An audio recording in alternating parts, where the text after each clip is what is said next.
Hello ladies and gentlemen, my name is RemovableSanity, and today I'm reviewing Atelier Yumia, the Alchemist of Memories and the Envisioned Land on the Series X, developed and published by Koei Tecmo.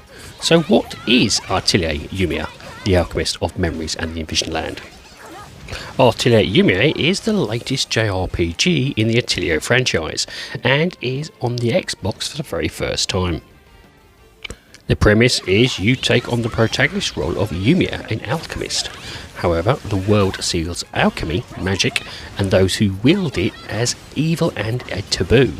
You and your companions seek to uncover the truth behind the fall of the Alchemist Empire, which once thrived with alchemy, and must uncover the memories of a lost history. The game boasts a huge open world to explore. You can collect, battle, and create.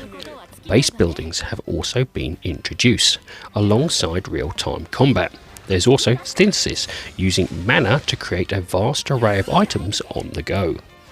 First up is accessibility. With regards to accessibility, the developers added in a nice selection of options: FOV options, button remapping, easy precision counter, auto guard, and a good selection of subtitle options. Audio options are a bit basic, however, so those with audio issues may struggle. Next is gameplay. Now, I'm a complete noob when it comes to the Atelier franchise, and being that this is the first time it has appeared on Xbox, I was going in fully fresh. The game starts off pretty dark, with our protagonist Yumia, an alchemist living in a world that shuns alchemy after some horrendous events from the past that alchemy was blamed for. Regardless, we have been tasked to help a research team to uncover the truth behind the fall of a Alchemist Empire, which is believed to have fallen due to alchemy. After a quick cutscene, we are shown with other companions making our way up a lift, chasing someone. The lift breaks and we are kicked off, which starts the short tutorial of how to move, attack, and create. It's a nice start that does a flashback to how it all started, where the real game begins, of us entering an old land trying to discover its mysteries. We are soon accompanied by a sister and brother duo to watch over us and ensure we don't deviate from our responsibilities. Both brother and sister have differing view of alchemy, one being more carefree, with the other full on distrust on those who even utter the words. It's a nice combination of being an outsider but still trying your best to convince others you're not really a bad person, that cements itself throughout the whole story. From the moment we receive our companions, we are then allowed to explore freely to our heart's content, with the task of clearing out large mana clouds, which keep the researching team away from vast areas of the land. Being an alchemist, this is a unique task for you and your team alone, which is why you are sent out to clear them. This is where the real gameplay lies, and where you'll be spending a considerable amount of your time experiencing the joys of the game. There are 4 main regions to explore, with huge amounts of optional interest points to sightsee. You will often wander into ruins to explore, solve shrine puzzles, battle monsters either in or about their breeding grounds, grab resources from material spawn points, find zip lines to fix to allow you to cover fast distances, and destroy crystals that spawn hub monsters within small mana clouds. Combine this with a nice collection of side missions and base crafting, and there really is something to keep you busy 24/7. Each region has multiple mana cloud locations that will need fixing to ensure that the research team can expand into it. Within these zones, your mana, the main source of your powers, is constantly reducing, ensuring you need to be quick in finding the source and fix it soon, which then allows you and your team to explore more thoroughly. Think Assassin's Creed Eagle Lookouts in terms of opening up the map. Getting to these locations are no easy feat either, where it's either a puzzle or a task to move forward. Rewards here will often be upgrade recipes, allowing for crafting new items or even new powers to explore. This then gives you the option to build a base for your team, which can either be done element by element or with presets, which is a nice touch. Throughout your exploration, base and campsites will become unlocked, ready for you to create freely to your heart's content. Base building is superb, with the UI being intuitive, easy to use and snappy.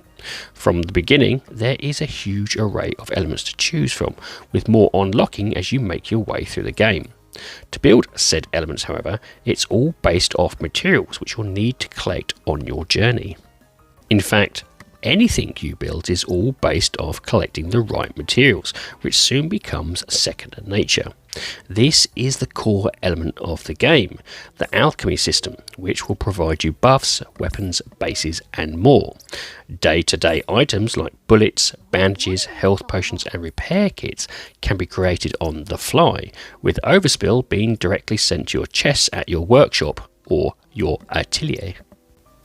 This is where you can synthesize the unlocked character upgrades, weapons and modifiers alongside home base elements. Synthesis took me a while to understand, with it all about buffing your chosen alchemy core, which there are multiple variations to choose from.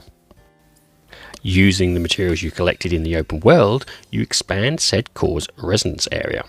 The larger the area, the more mana dots will be captured within its influence. The more mana dots you collect, the greater the item's quality or output, thus boosting its overall potency.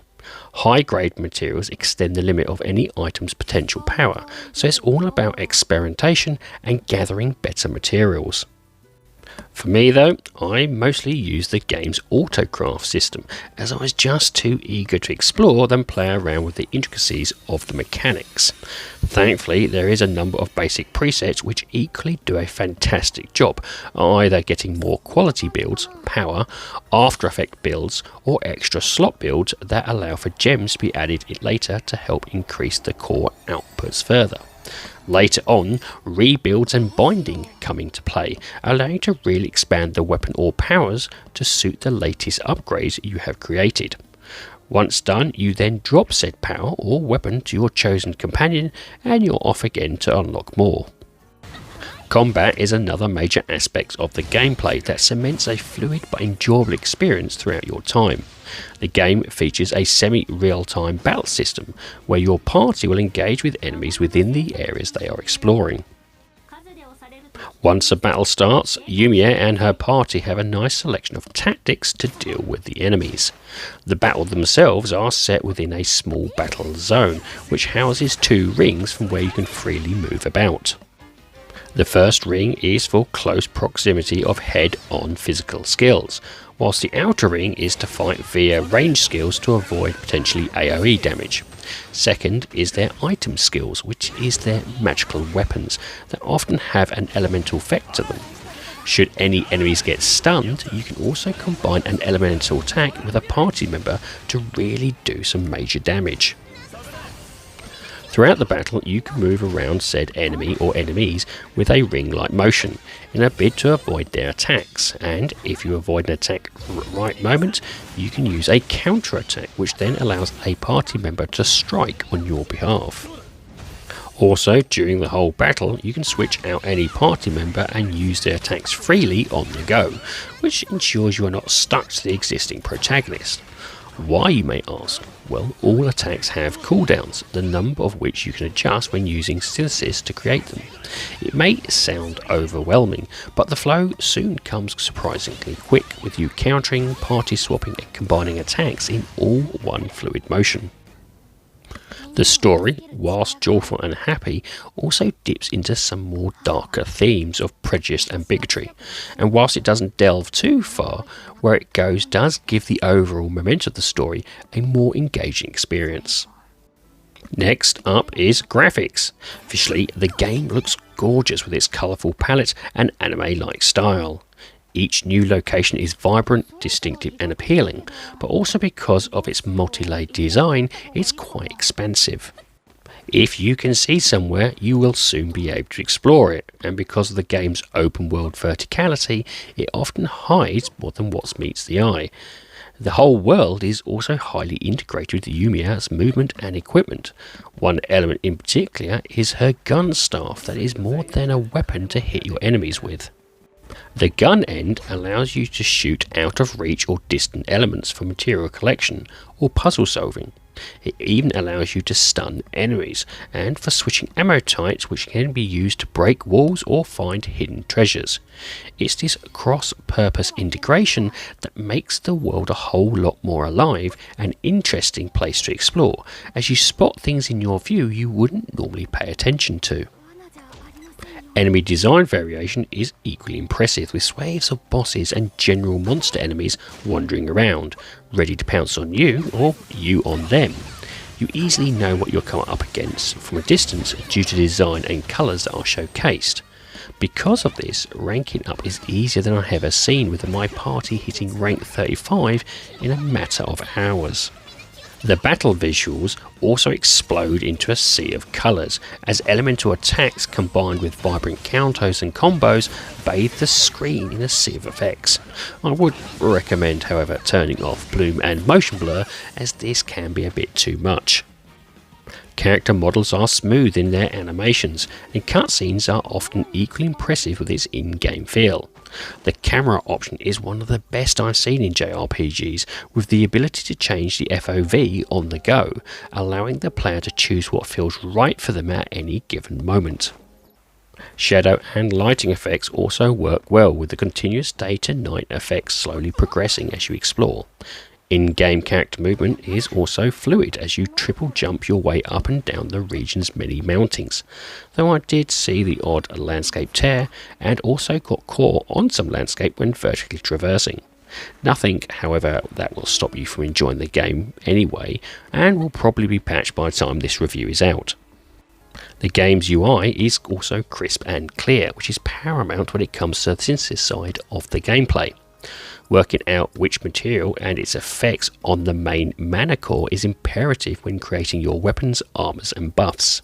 That said, there does seem to be an issue with the storage aspect for the character, as many times I either wanted to store certain outdated weapons or delete them completely, and couldn't find a way to do so even when checking the tutorial explanations. I also had a similar issue for when I wanted to camp or fish, with nothing highlighting apart from a text pop-up in these areas that are there for you to use. This could easily be solved by adding in a map marker for ease of use. Again, nothing that will kill your enjoyment, but something that does need patching to make it a more fluid experience. Overall, frame rate and stability was superb in all of my gameplay, aside of the odd tearing or odd landscape glitch as previously mentioned. Finally, its sound. The game is fully voiced in Japanese only, with English subtitles, and I'm for one a fan of stories being told in their native tongue. Often, voiceovers don't ever really get the full experience and emotion right when translating. Characters will often talk amongst each other also as you explore the land, and during combat will give you words of encouragement. The voice actors truly brought the intentions and soul of each of the characters they play alive. They did make the game more than just listening to dialogue between individuals. Discussions with NP side quests are not voiced, with preferences of subtitles being the only option.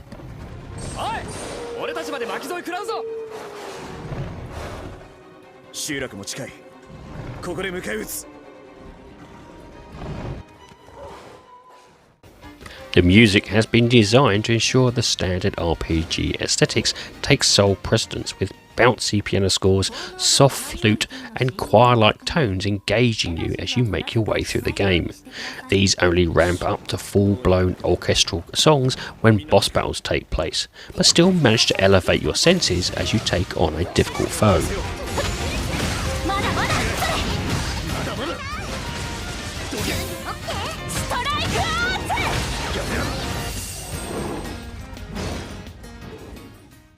Sound effects, though, is what really sells the game, for its variety of elemental weapons and hand-to-hand combat, shining in the weightiness and reverence. Environmental sounds also provide an almost joyful tone as you make your way around the game's world, with your boots on water and grass providing punchy but distilled sound effects.